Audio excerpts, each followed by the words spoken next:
Hello and welcome to another episode of Journey to the Rise. I'm your host, Lucretia. In today's episode, we continue our conversation with author of her new book, Watch Me, which is available on Amazon, Julie Sedler. Julie continues to be so open and honest and vulnerable. This is not easy for anyone, especially when sharing the depth of her experiences in her life. I think often we get caught up in wondering, what will people think when we go through the trauma that life serves us, especially in divorce? Sadly, people stay in marriages that are not working for way too long because of the fear of judgment. Julie is not an exception. However, she found the strength to listen to the inner voice telling her she deserved more in her personal life, professional life, and her spirituality. Let's continue this conversation with my guest, Julie Sedler. And you found something I was given the impression that maybe you were not expecting. You talk in your book, even though I was terrified of walking into the unknown, I was armed with something new, my voice, and I was no longer afraid to use it. How did it feel for you to gain that level of empowerment? I have this saying whenever I get pregnant and someone asks me, "Oh, are you excited to have another?" I have 3 babies. So, "Oh, are you excited to have another baby?" I am equal parts overjoyed and terrified. So how did it feel to gain that empowerment? I am equal parts overjoyed and terrified. Because I have a voice, I know what I want to say, but in order to have a voice, I have to use it. Yeah. And that's that part where I never feel brave, ever feel brave. And so using that voice, like I have a lot to say, obviously. This is not a small book. If I had any sort of brevity, I would be writing songs like Taylor Swift. So 3 minutes and done. Who's a genius, by the way. I love Taylor Absolutely. Swift. No Yeah, disrespect really to her is. whatsoever. She is far better than I am. I need way more words to convey myself than she does. But yeah, it's equal parts overjoyed and terrified because I have it and that's exciting. But if I want to do something with it, I have to use it. And that's terrifying. Absolutely. And you talk about shopping at a lingerie store and reflect upon how in the past shopping in that environment did not feel authentic, but more you were putting on a show for someone else. And you stated, "I walked in and picked up bras and panties I knew that I liked. I don't care about anyone else. This is about me." This is a new kind of empowerment. I think so often we forget we are allowed to have and enjoy pretty things. And it doesn't have to be about someone else. I don't know if you follow Courtney Shan, but she is so good with this. She often talks about fancy teacups or this and that. And it's something that I've gained such an appreciation for. How did it feel to realize that you, not anyone else, but you deserve something that made you feel pretty? I do follow Courtney. I love her page and I fully respect the whole use the things that make you feel good, use the pretty stuff, get out the good china, get out the good silverware, use the teacups. And I do that on the daily.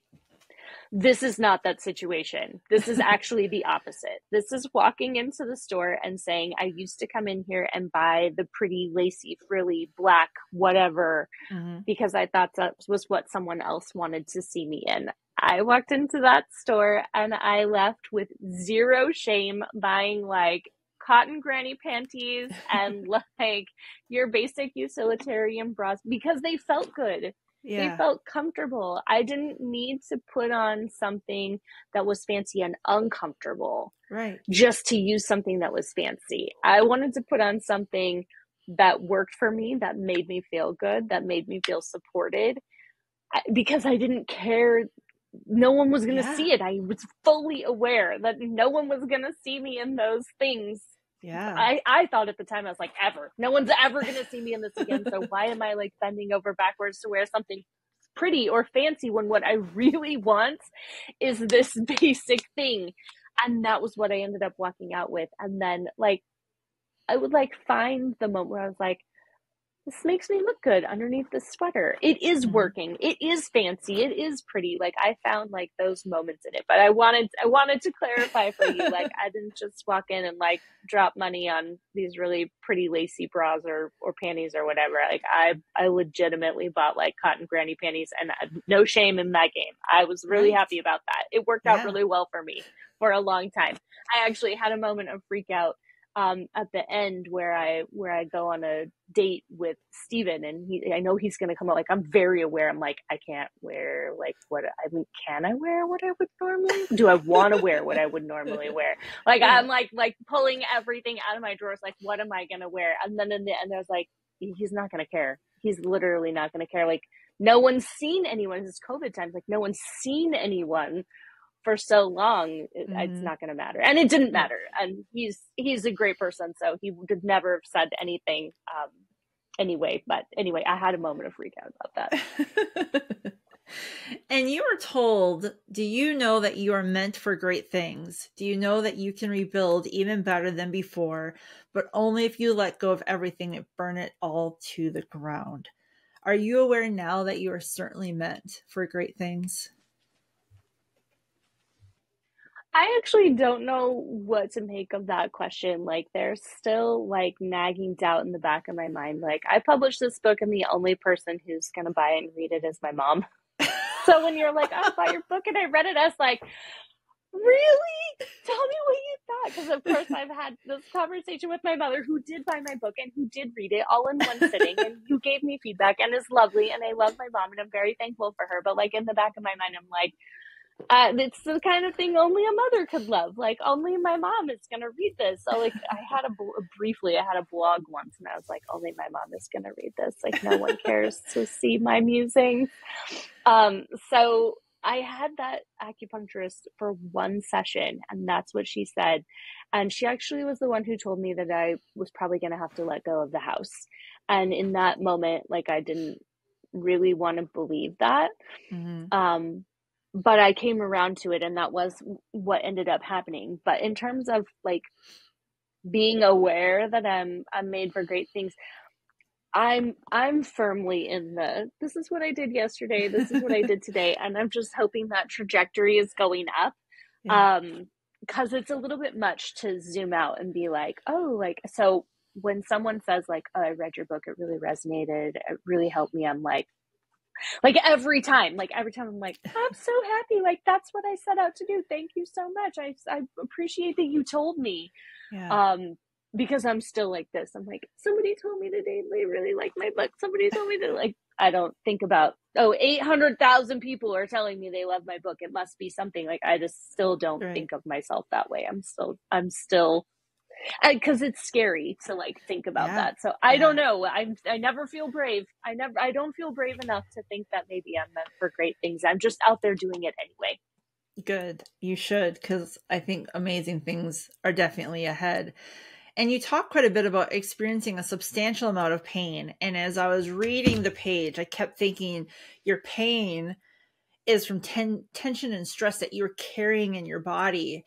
And it was more from a holistic approach for pain management that you found relief by going to an acupuncture and your appointments for chronic pain. Were you aware about the tension and stress that you're carrying was causing you so much discomfort? It wasn't until I think I talk about it in one of the passages that I decided to go and get a massage, and the massage therapist is like, I can't do that much for you. Like, you need something deeper. And that's when I was finally like, okay, I'm going to have to put some real effort into doing some Eastern medicine, which is where I ultimately ended up. But I did do some courses of Western medicine. I was put on a round of steroids. I had some physical therapy appointments.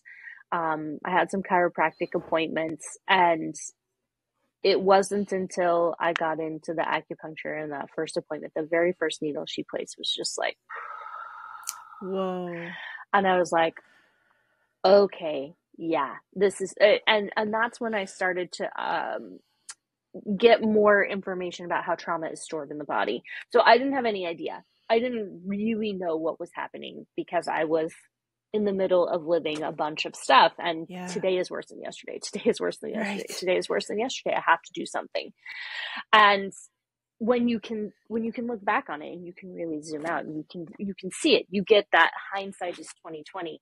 In the moment, no, I had no idea. It wasn't until I was on the table, and it wasn't until several appointments in, I think it was like maybe the second or the third appointment, where I cried so much. It was like acupuncture was like a safe space for.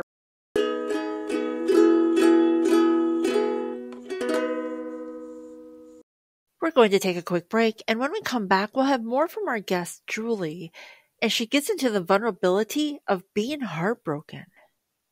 There's a lot of power in setting an intention, but there's very few people who want to go into an appointment and recognize how heartbroken they are. To stand out on social media and the internet, for a business to grow, you need branding images that help express who you are and what you represent. Being a driven business owner, you already know your audience needs to see your brand show up on a regular basis before they will trust you enough to work with you. If your current messaging is inconsistent and lacks cohesiveness, then your customers will scroll past instead of click and look into more of what you have to offer. With a branding photo session with Girl Boss Photography, you can tell your story through images. Utilizing those images in your marketing and content strategy will enhance your appearance and help build a connection to your existing and potential clients. Girl Boss Photography loves working with small and medium-sized businesses to help them grow and build a strong visual brand. By partnering with creative entrepreneurs and listening to their goals, Girl Boss Photography curates a branding session that will tell the story of who you are, what you do, and how you are there to help your clients. If you're wanting to grow your business, improve your online presence, contact Girl Boss Photography to find out more about your options with their branding packages. You can send a message on Instagram at girl.boss.photography today. Have you been stagnant in the growth of your business? Would you like to see an increase to your revenue goals? Show your clients you are an authority in your industry with a video docuseries, photography, and content strategy package with Girl Boss Productions. A video series will help customers get to know you and allow you to build a relationship with people who want to support you. Utilizing video on your website and in your marketing content, you can increase conversions by 80%. By enhancing your presence on social media and your website with updated and stylish photos, you can zhuzh up your marketing content. Giving it a little je ne sais quoi will grab the attention of your clients, and they will take a little more time to read your post instead of scrolling past it. Utilizing video, storytelling, photos, and a content strategy all in one package will promote your business to existing and potential clients and help develop a relationship with clients who want to support you, which results in increased sales. If you'd like to know more about how you can enhance your business with video storytelling, contact girlbossproductions.com today.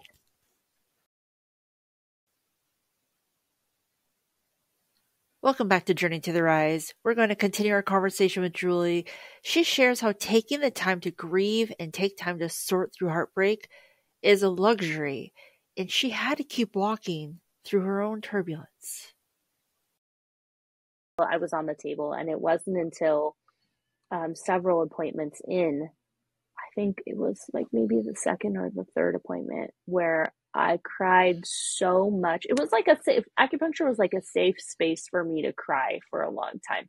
I cried so much, I soaked through all the bed sheets on the table and the floor beneath, because when you're on like one of those massage tables, it's like the open head, and like all of my tears just like they're like, I stopped wearing mascara to my therapy appointments, and I stopped wearing mascara to my acupuncture appointments because I knew I was going to cry. So like, what's the point? Because it's just going to run down my face, and then I'm going to really look like a trash panda. And it was a lot. It was a lot. Was it during these appointments where you were able to recognize that how heartbroken you were?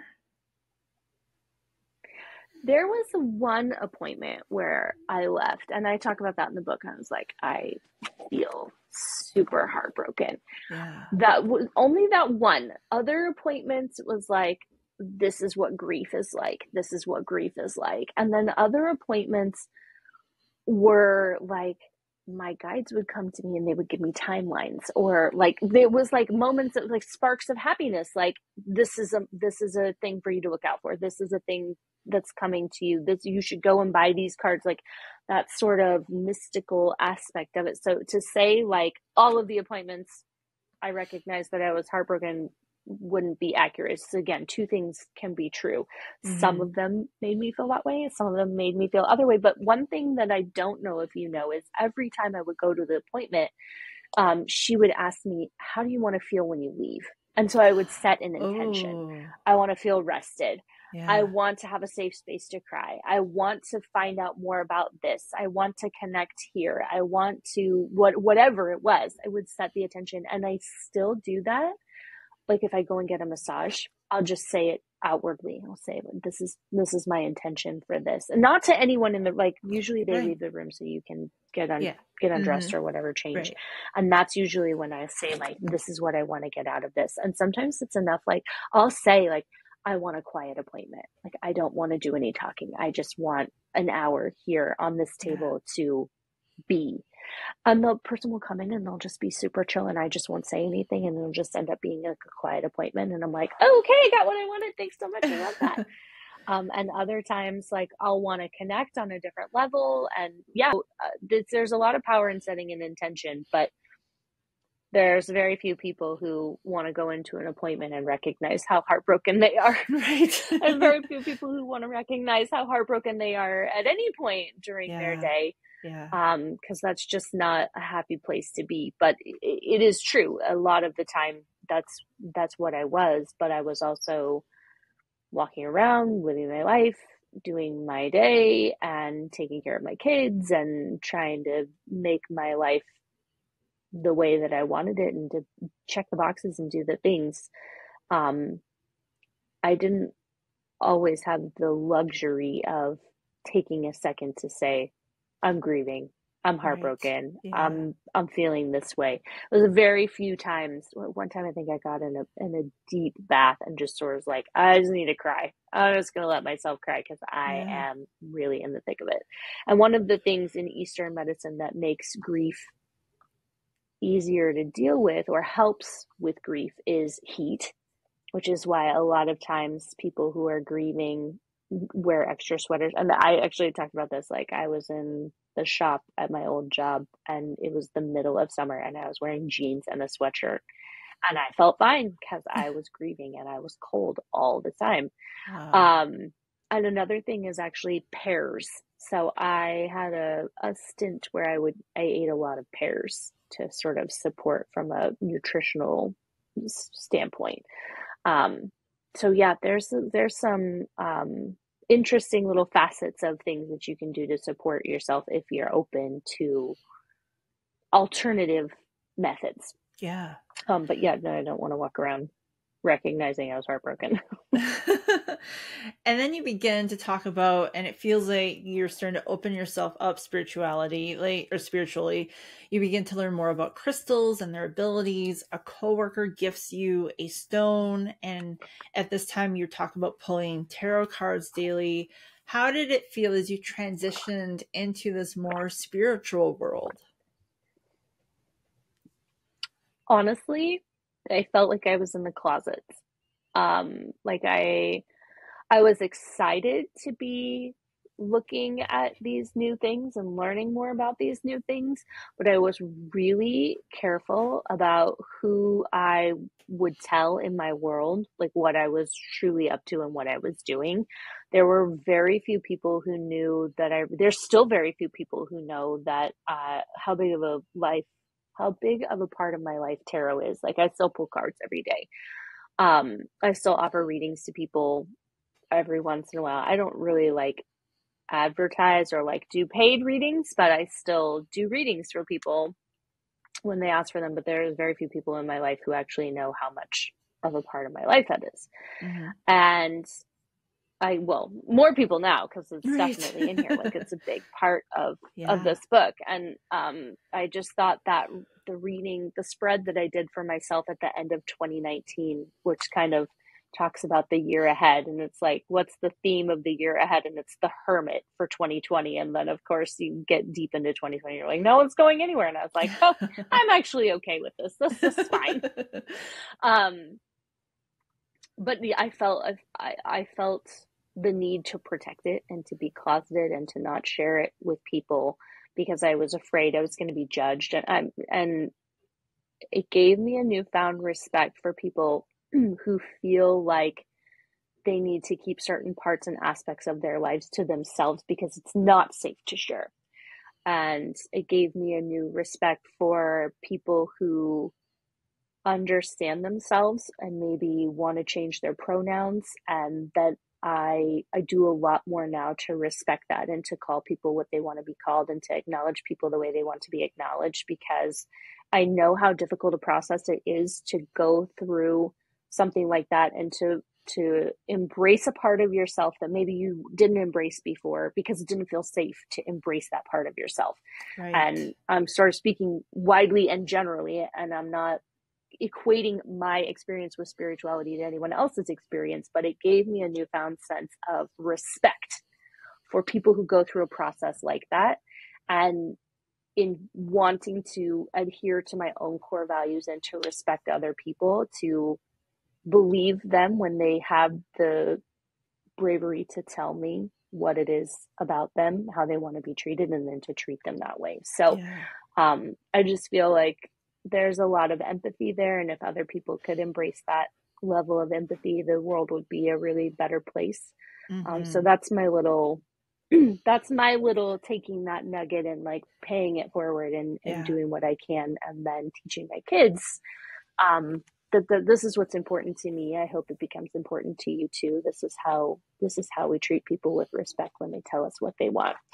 And so one of my daughter's friends had been called a nickname, and then my daughter told me the other day that they don't want to be called that anymore. And it was really hard for me, and I would catch myself, and my husband would be like, wow, you're really catching yourself, like you're really rewriting what you call them. And I was like, yeah, I want to be the person who calls them what they want to be called. Yeah. And my husband was like, me too. I was like, yeah, okay, cool. Nice. And so it's a little thing. It's a tiny thing. It's a speck in comparison, but to me, that's the thing that I want to do. That's how I want to move forward. So anyway, it was hard. It was hard. And I still feel like at times, like I have to hide parts of myself from people because it's just not safe. And that sucks. And I don't like that. And it's not that big of a deal. I mean, to me, it's a big deal, but it's not that big of a deal. And to other people, it is a big deal. If it's you, if it's who you are, it is a big deal. And my hope is that other people can come around to respecting that and to make more of a safe place for people to be who they really are. And to express that, because it takes a lot. It takes a lot to be real and to express who you really are. It's a lot easier to put on a mask. I know, I did it. There's a lot of people around me who do it. I still do it in certain places. It's not safe. Right. And it was in a store where you went to pick out some tarot or oracle cards. It seems like the universe was teaching you to trust. You had the option of a paid parking lot, but then in a free parking lot, a spot had opened up. You were drawn to pick out 2 packs of cards, and you're on a tight budget. But then a text came in that gave you the ability to have the money to afford both. Was it maybe in this moment were you able to recognize how the universe was working in your favor? Yeah, that's one of my favorite stories for sort of illustrating that exact point, because every time I started to have a seed of doubt inside of me, it would just, and it was like, you need to do this. This is what you go here, do this. And that really was just such a special day. Like, I didn't even think about what time it was. I just got in my car. I drove to the store. I didn't really know where I was going. I was really afraid. Like, I'm just basically walking around my life being a gigantic scaredy cat all the time. That's me. And if I can get over that, And I Yeah. can do these things like literally it is possible. It is accessible for other people because I am seriously the biggest fraidy cat in the whole world. And yeah, all of these doors that I thought were closed, every time I tried to close it, I was like, oh, I can't do that. Just open, open. Wow.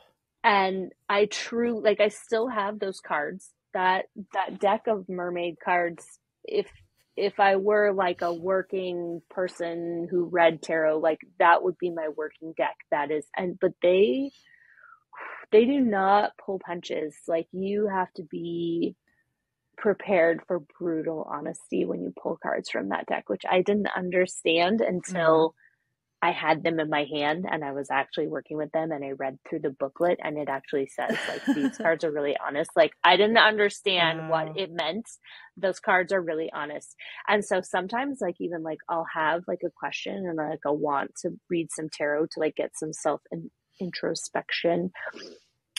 And I'll be like, I'll hold them in my hand and sort of weigh it out. Like, am I ready for what this is going to say to me? Or do I still need a hot minute to do that? But yes, it was definitely a moment of trust. Like, please do this. And so again, it was like my body taking over and my logical mind just being like, okay, I have no objections to this. If that's a parking spot, ticket. If you have the money, buy them. So it was just totally orchestrated for me that day. And there have been a couple other instances like that where I'm just like, this is just coming together so perfectly. This can't not be something. Right. This can't not be something. Yeah. And you say in your book, I'm depressed and vulnerable. I just want to be loved. I have a deep fear of being alone. And then you ask yourself, how about I just be alone for a year? I can date myself. This is where the magic happened. You talk about magic a lot, the kind of magic that happens when we get uncomfortable.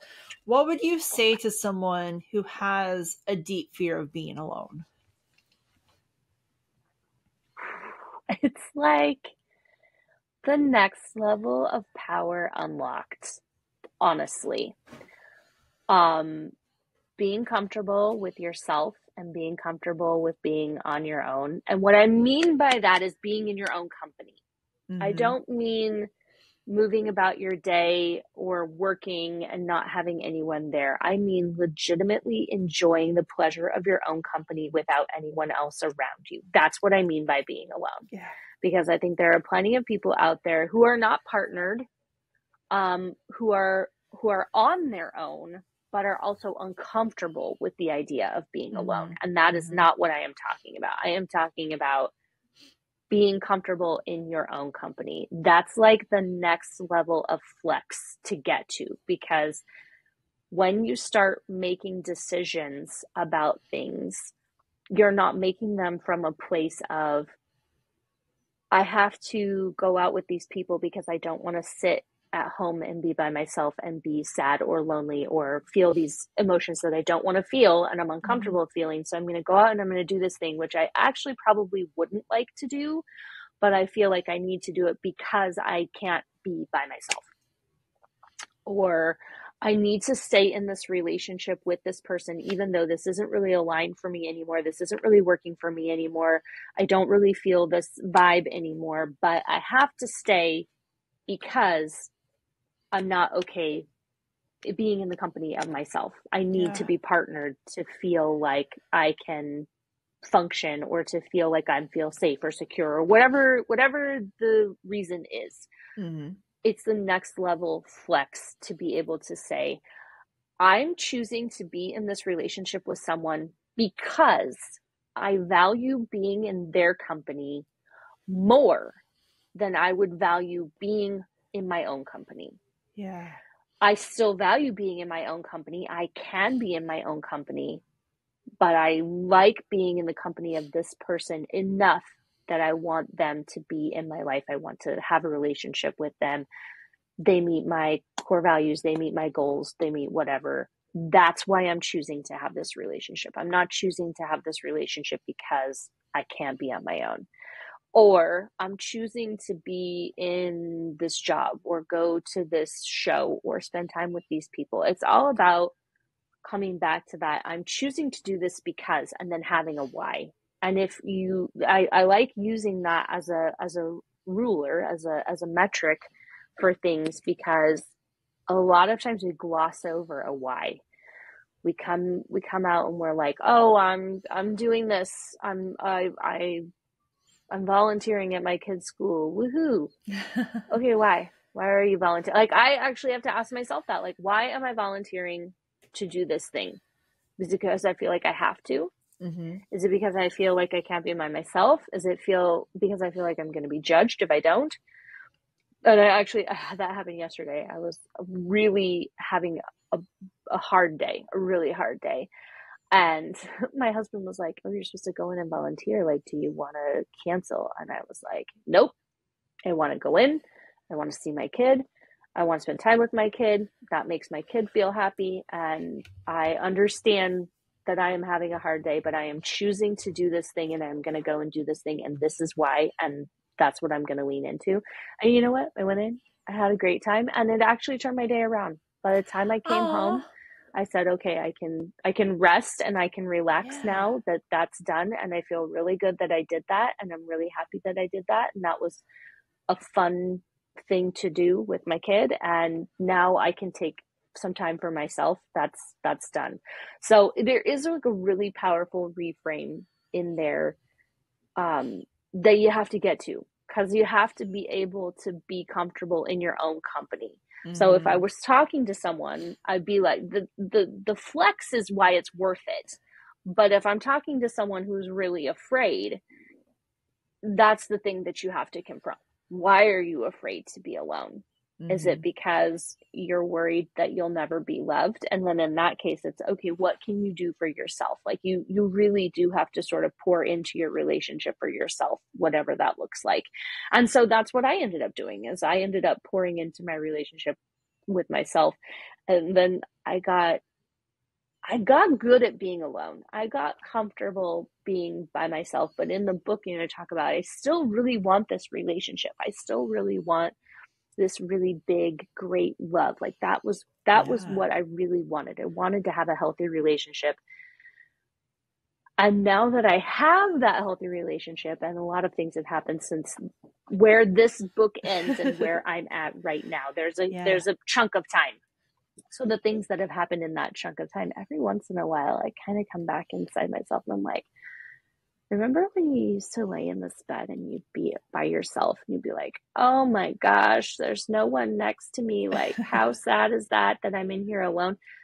Yeah, that sounds really good right now. Remember when you could lay in this bed and you'd be by yourself and you could just full on just take up everything and have all the pillows? You remember how good that was? You did not appreciate that when you had that, and it was good. I have those moments now where I'm like, yeah, so maybe I could have appreciated that a little bit more. So, but it's a total reframe. It's when you're in it and you're living it and it feels really hard, it's really hard to see it from that perspective. But that's what I would tell someone, be like, how can you lean into enjoying where you're at right now by yourself, or getting to a space where you can enjoy where you're at right now by yourself? Because when you're in a place where you're partnered or you're doing things where you're letting other people in, it's going to compete with that peace that you had when you were by yourself. Mm-hmm. And it needs to be as good or better to be with other people as it is to be by yourself. So make being with yourself so good, because that's where your measuring stick is. Ooh, so the better it is to be alone, the better the measuring stick. And then the intention is anyone who comes into my life needs to be as good or better. I love or better. Or better is great. Add that to everything. Or better, because that allows the universe, if you want to go woo, that allows the universe to bring in even more because you're open to it. So as good or better, but you have the ability to set that metric stick. And if you have low expectations and you set it low, don't be surprised when you get low. Right. But if you have that and you set it high, and so that's what I started doing. I was like, you know what? No, I want it all. I want everything. I want it to be so good. And some people would be kind of looking at me like, what unicorn are you looking for? I'm looking for a unicorn and I'm going to find one. Just Absolutely. watch me. Exactly. And then I did. Yeah. In your book, you had stated, why had I self-medicated with a relationship?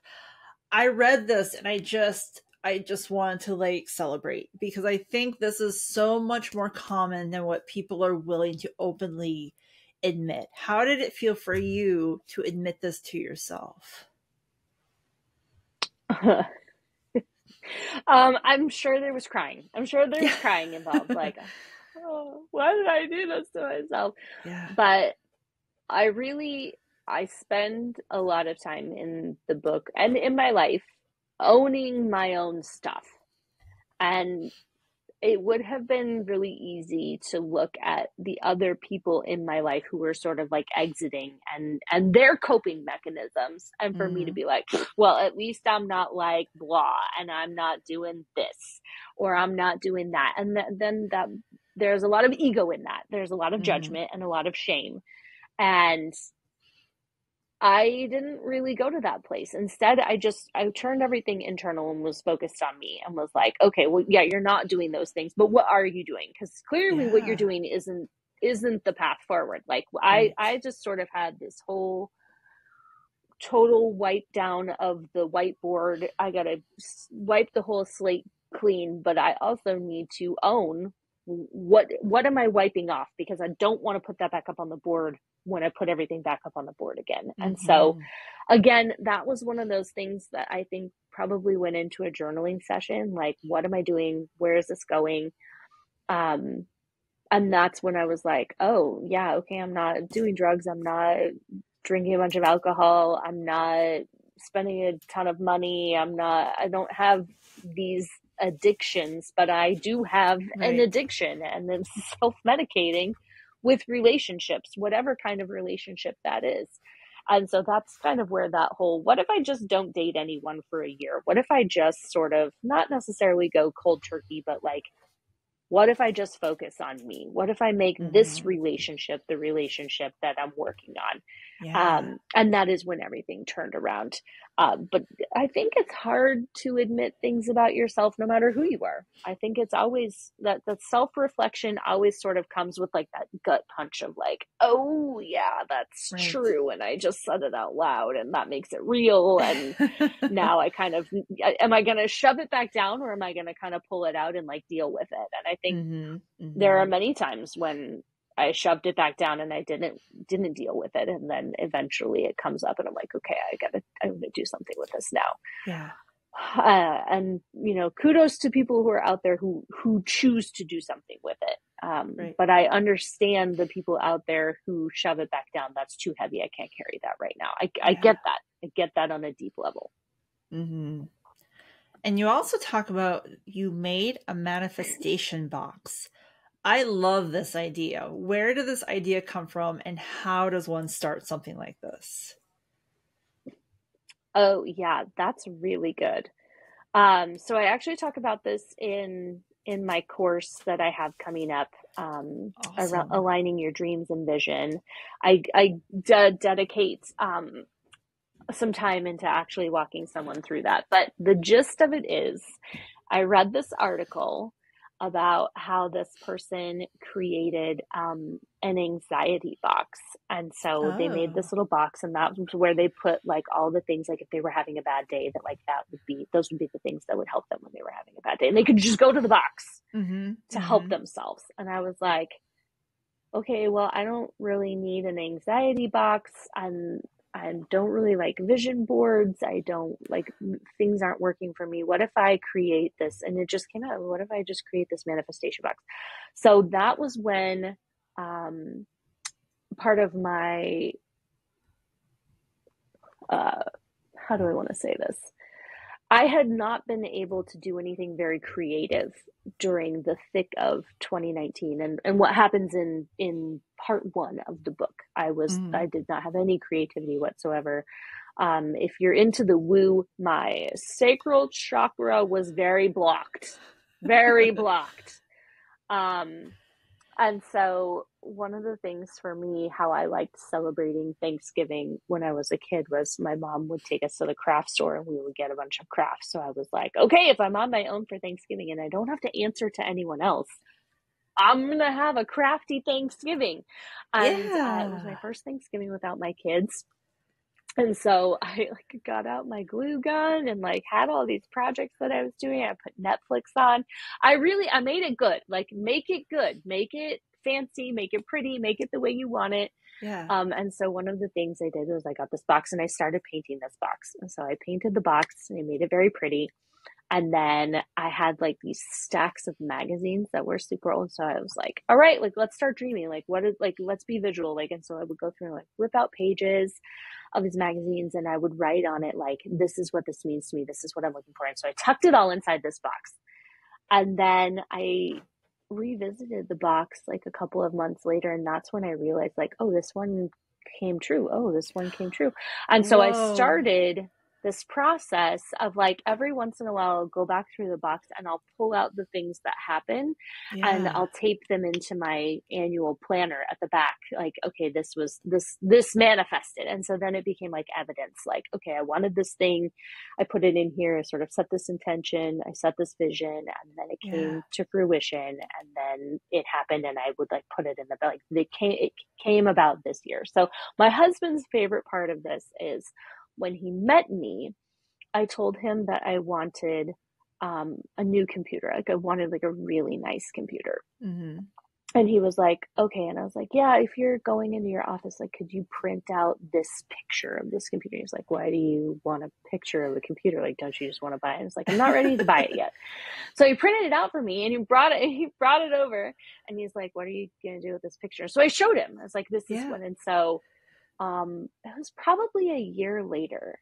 He was like, let's go to the store. I think like the computer that you want is on sale. And I was like, okay. And it was actually the computer that we ended up getting so that we could format the book. And he was like, I think we should get this. And I think we should do this so that we can use it to format your book and all these things. And I was like, okay. And he's like, and now you get to like, we're going to go get it. You get to like move it from your box. Like, and he's like, yeah, I do. It happened. And he was like, yeah.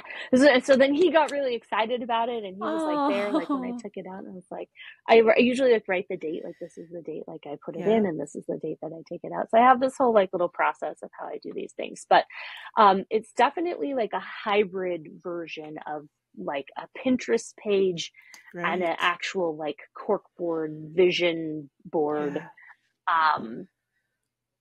But for me, it's more like, sometimes it's how I want to feel about something. Sometimes it's an actual thing that I want in my life. Sometimes it's a place that I want to go. Sometimes it's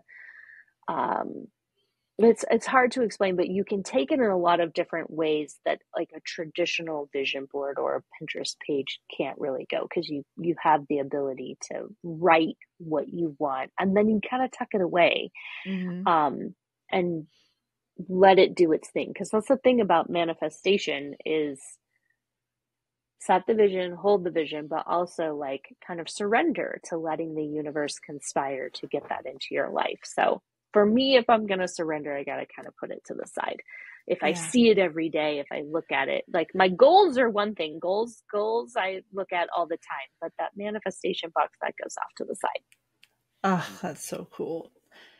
So you talk about setting yourself up for failure over and over again, you know, recognizing why your dreams and goals had not been accomplished and you were taking back your power.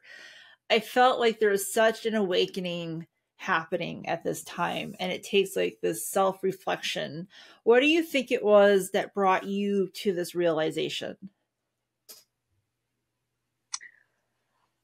I think more than anything, it was the fact that like things kept stalling out. Like I had some, okay, I'm going to go engineer on you. So I have this theory that I relate a lot of life to. In physics, when you like, imagine that you are trying to move a refrigerator across the floor. When you go to push on that refrigerator and you need to put force to it, You actually have to add more force to get it to move than you do to keep it to move. That force is actually a name for you to overcome the coefficient of friction against the floor to actually get that to move. So to me, there's an extra energy required to actually do something than there is to maintain it. So in a chemical reaction, there's an activation energy that has to be overcome to actually make something happen. So there's this little blip. So I think of things a lot of times in graphs, and so there's this little blip. And so for me, it was, I'm putting all of this energy into overcoming this coefficient of friction or overcoming this activation energy, and nothing's coming from it. I can't quite get it started. Why? I ask a lot of questions, especially in my head. And I would look around and I would see that other people were getting the things that I wanted. And to me, like, just like your podcast is about the overnight success is never an overnight success, but I didn't know what I didn't know about them. So to me, it just looked like they get everything they want. Everything they want comes to them. And I can't get that. I can't get up over this bit that I need to get over so that I can fall into sustaining this energy. And at some point in time, it just became like a combination of things. What is it that I actually want? What is it that I'm actually looking for? What am I actually doing to get those things? And how much do I really need? What is enough? And when I started to get really clear on each of those things, and clarity is one of those things that takes time as well, that was when I could sort of pull back, and it was like, okay, I don't want that. So it's okay that this person has it, because I don't want that. I don't need that. I don't need to make $80 bajillion. I need this amount of money. This is what I'm looking for right here. How do I find this? I get to the point where I talk about leaving my job and why I left my job. And I knew for a long time that I needed to go. And it wasn't until something really big happened where I was like, this is not aligned with my core values, that I finally was like, okay, I want something that is aligned with my core values. And here they are. Here are what my core values are. How do I find something that meets these things? It took a lot of clarity. So again, there's layers and things. And this is why things take time. This is why overnight successes aren't a thing, because finding these layers of clarity and building upon them takes time, and also intention. If I hadn't actually sat there and asked myself why, at each point in time, I would have never gotten to where I got to.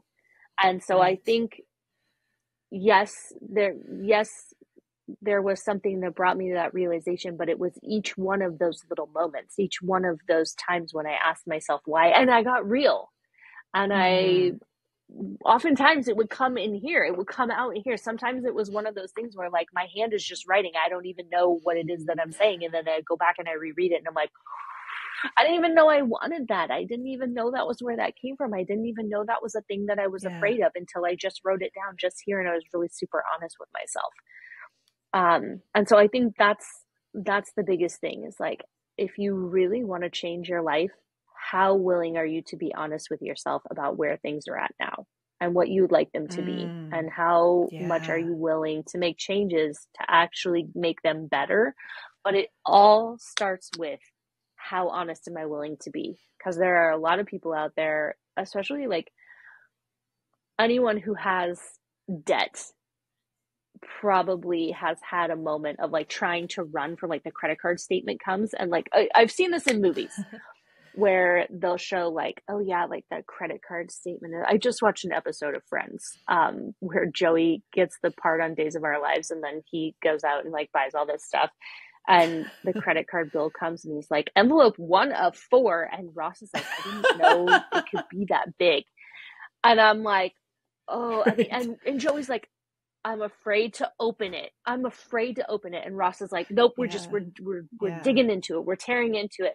How honest are you willing to be with yourself about everything that has come before. And then Joey's like, how did I spend this much money at blah, blah place and blah, blah place and blah, blah place? I don't know. I don't know what led up to that. All I know is the cold hard facts of reality right now is that is what happened. What do you want to do about it now? How do you want to move forward? So almost need to have like the memory of a goldfish about everything that's come before you. You should be honest about it, but then kind of forget, like, I'm not going to do that anymore. I'm going to do this, and then move forward doing this. And then as you're moving forward, you can put intention into like healing those parts of you, the version of you that did those things. But if you want to make a change, you really have to be honest and then kind of forget and move forward and be like, I'm not doing that anymore. I'm doing this other thing. Right. And so the other course that I'm launching is how to break that sort of self-sabotage cycle. And of course, it starts with being super honest about what your cycle looks like and how you get into something and what your tells are, like how you might know that you're dipping into an old pattern. Because a lot of what I talk about, I'm like, I don't want to do the same thing I did before, was being honest about this is a pattern. I'm doing these things over and over again. What does it look like? Okay, now that I know what it looks like, I can compassionately remove myself from it before it becomes a big thing. So that's been a big focus for me in the time from when Watch Me ends to where I'm at now, is rewriting a bunch of patterns. And that takes a focus all of its own to hold yourself while you recognize you're doing something you don't want to do, and actively work to do something that you do want to do. And that's like the whole next level from I'm just surviving. This is me getting through the day. I'm doing the same thing over and over again because that's what I know and that's where I'm comfortable and that's all I got. And so I've lived that life. I've been there, and then I've slowly stepped back and I've looked at the bigger perspective and I've made a bunch of changes. And then now this is like the next level. Like, okay, how do I truly break this? And some of them, like I'm learning, are like generational trauma. Like my grandma felt this way, and then my mom felt this way, and now I feel this way, and it ends here because I don't want my kid to feel this way. And so that one's been like, oh, I do this because that's how it came to me. That's wild. I can't even, like, I've had some moments where I'm just like, okay, something different, please. Right. Yeah. Yeah. And you talk about sitting down with your journal and writing down 10 things that you wanted to happen in that particular year. And you list them out and then you say, that is how easy it is to dream again. I think when we don't trust ourselves, it makes it harder, if not impossible, to believe what is possible for us. And page after page after page in this book, that shows that you breathe, you meditate, and you trust a little bit, and the universe truly provides for you, like over and over and over again. How much did you struggle to find peace and calm within this process of trusting yourself and letting the universe provide for you? All right, I want to take a little bit of a step back because you make it sound like it was like everything just kind of fell into place and it was really easy. I just want to be really Which real. Which it never is. It never is. It's not that way at all. What it really comes down to is, at least for me, when I wrote that list, I needed to see some evidence that stuff was possible. So in order for me to start looking for evidence of what was possible, I needed to know what kind of evidence I was looking for. So in that case, there's an element of trust and belief and faith, and all of those things really work together to help the universe bring you what you want. If you're talking about manifesting, or even if you're talking about setting some goals and identifying milestones. I mean, we can go the woo way or we can go the not woo way. It doesn't really matter. What matters is you have to have something that you're aligned to. And I actually just put up a TikTok video about this the other day. The thing that I missed before in all of this is faith and trust are great. You need that.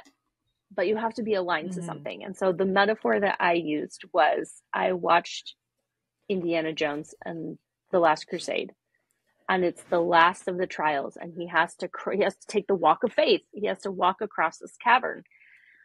And I missed a really crucial piece of that. Before he just takes that blind faith step off the side of a cliff, he looks across the way and sees the doorway on the other side, and he lines himself up with the doorway because that's where he wants to go.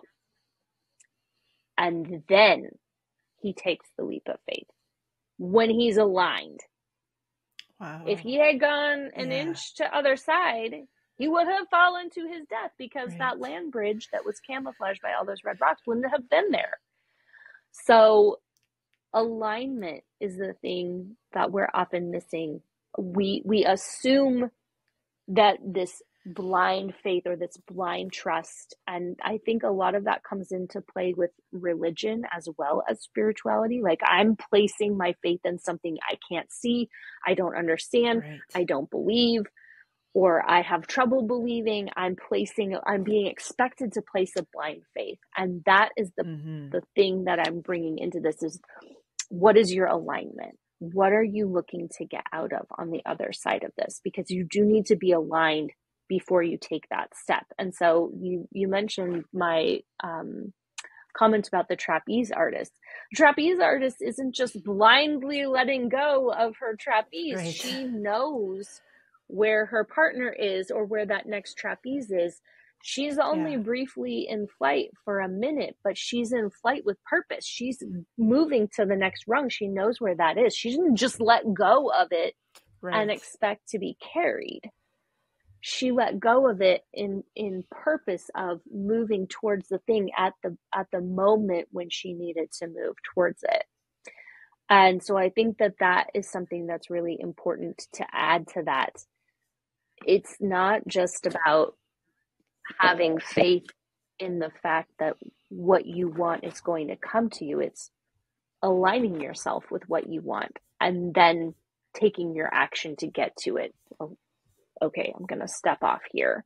And then, there is a moment of, okay, I believe it's possible. I've seen the evidence. I know that it can happen. I can talk to this person and ask them some questions and find some resources, like all those things that sort of come out of it. Like you have to do something. You have to take action. You have to go after it. You have to chase it sort of, but not blindly.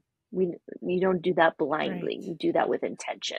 So, yes, absolutely. Go make a list of 10 things that you want to experience, especially if you're having trouble dreaming. Like for me, that was the hard part of like, what do I even want? What dreams do I even have? That's a great place to start.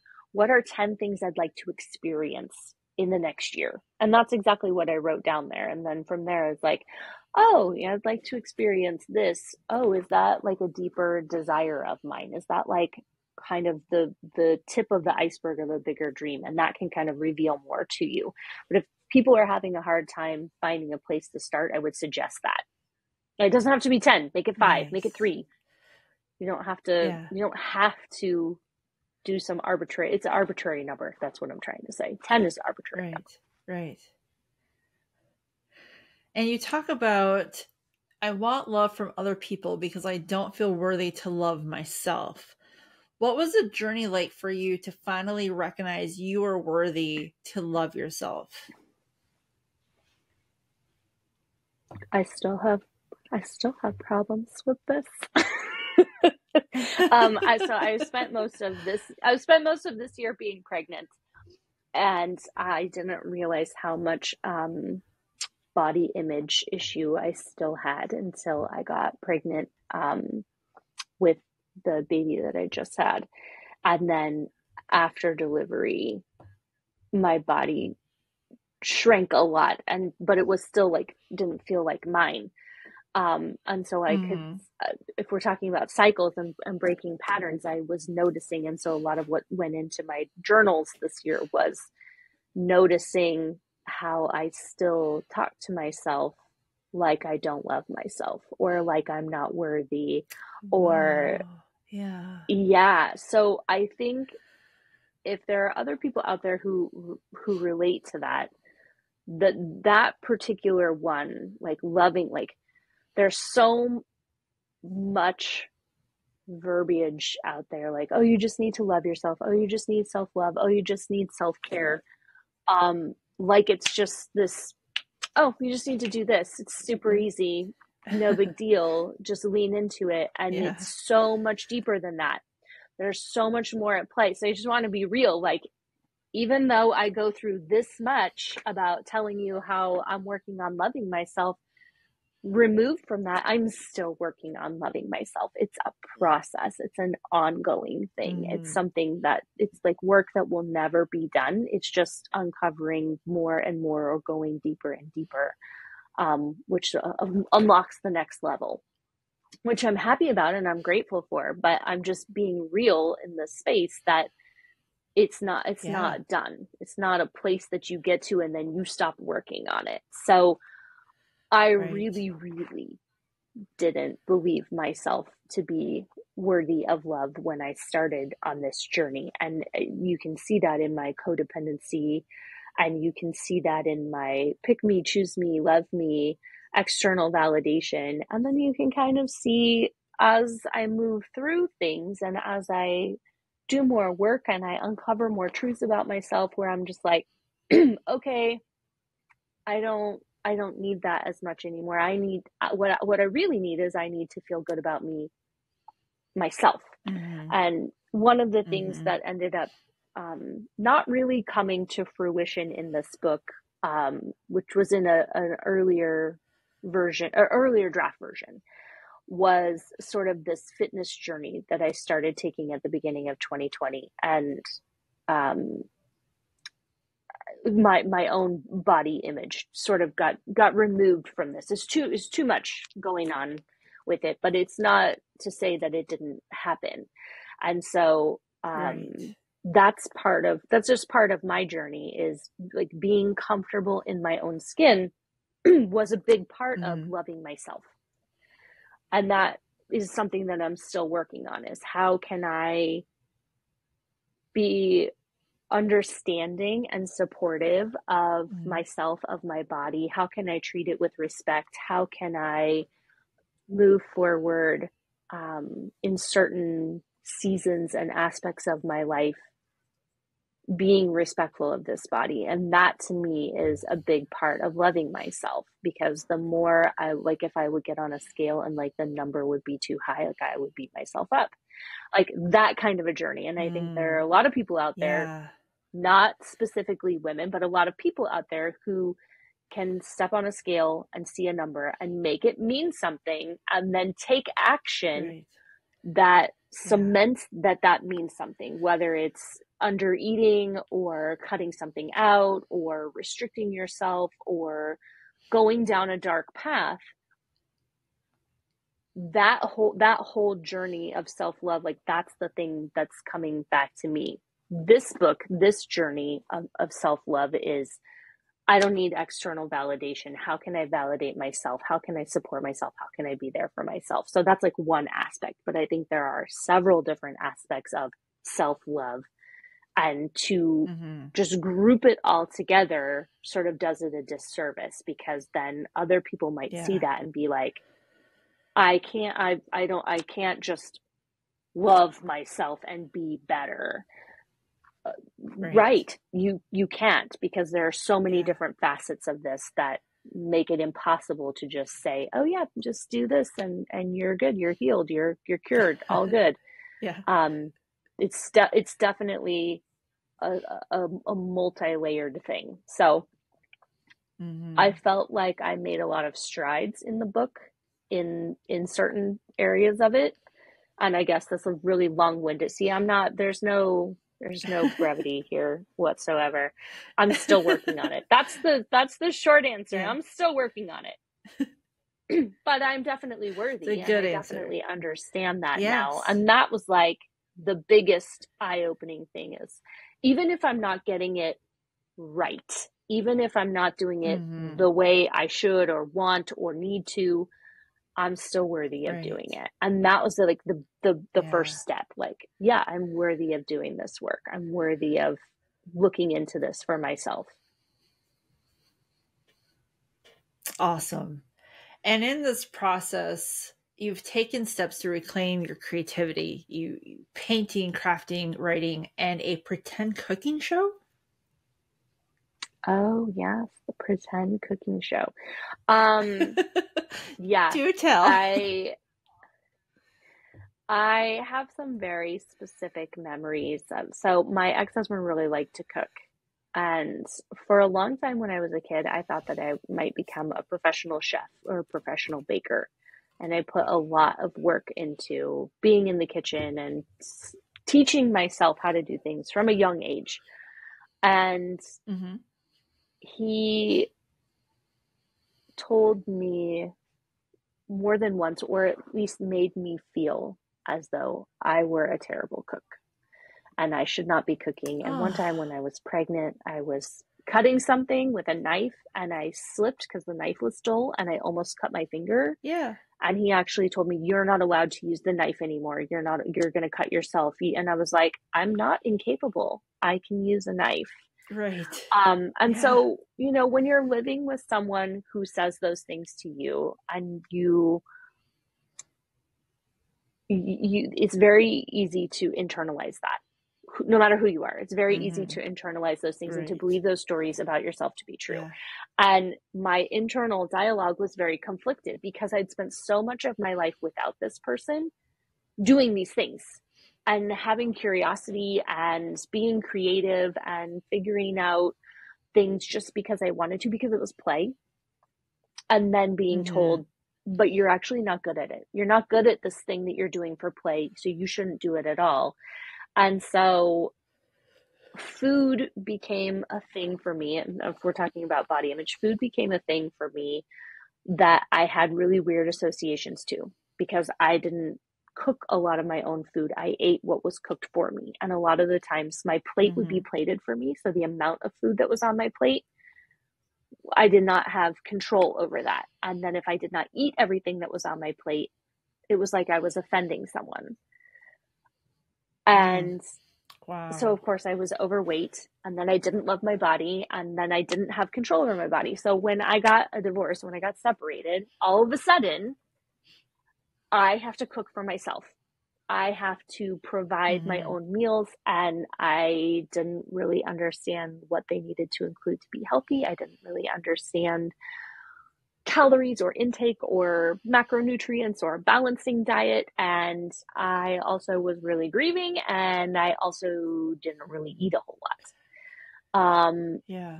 And that's why I joined a program to work with someone, and that sort of opened the door on some nutritional things. But I started to get in the kitchen more, and I started to try to figure out how to make things. And not only do I have to cook for me, but I have to cook for my kids, because apparently kids like to eat on a set schedule every day. You can't not feed them.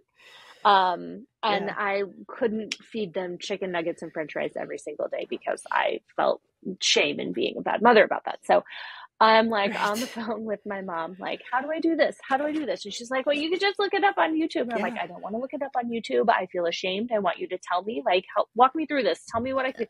And so that was what I devised for myself, was anytime I felt like I wasn't confident in doing something, I would sort of go back to being a kid where I would watch cooking shows, and then I would go and I would try and do it in my own kitchen. And I was like, you know what? I'm just going to pretend like I'm walking. So like, I'm going to pretend like I'm in my own cooking show and I'm walking someone else through it. I'm walking me through it. And so it became my pretend cooking show. And then at the end of whatever I had made, I would take a picture and I would send it to my family chat, and I would say, made blah, blah, blah. And then it would be ... but I can't cook, because that's what I was told, that I can't cook. And everyone would be like, oh my gosh, that food looks amazing. And be like, I know it looks amazing. This is like restaurant quality. Like, I put effort into this. I balanced the plate. And I was like, it tastes amazing too. ... but I can't cook. And so that was the name of my pretend cooking show, ... but I can't cook. And it's just giving watch me vibes, because it's watch me figure this out. Watch me show up and figure out how to nourish myself. And so I don't get a chance to cook as much as I would like to now, because I'm busy and I have things going on. And a lot of times, like, our meals here are utilitarian, but every once in a while I will shock everyone in my family by just full on go into town on something, and they'll all be like, oh my gosh, this is really good, thank you for cooking this. And I'm like, yep, ... but I can't cook. I can't cook. You never know, that might be the name of another future book. But I can't. Another cookbook. Here's a whole bunch of recipes for busy moms. ... but I can't cook. Right. I can see it now. That's awesome. That wraps it up with Julie for our second part of our conversation. We continue in our next episode with Julie Sedler, and we get into manifesting. You know, if you want something and it's really charged in ego, might not be the kind of thing that you can manifest. But if you want something and it's really deeply rooted in who you are, and there's a reason why you want it, and that's supportive of your growth, like, that's what opens that up to coming to you. Thank you so much for listening to Journey to the Rise. I hope you'll give us a follow on your podcast app so you have the latest episode downloaded. If you want a sneak peek at the next guest coming up, give us a follow on Instagram. You can find our account at Journey to the Rise Podcast. This episode was researched, produced, and edited by Girl Boss Productions. And please remember to be kind to yourself. When you are kind to you, it is easier to be kind to others, because you cannot hate yourself into a version you love. I'm Lucretia, and you've been listening to Journey to the Rise.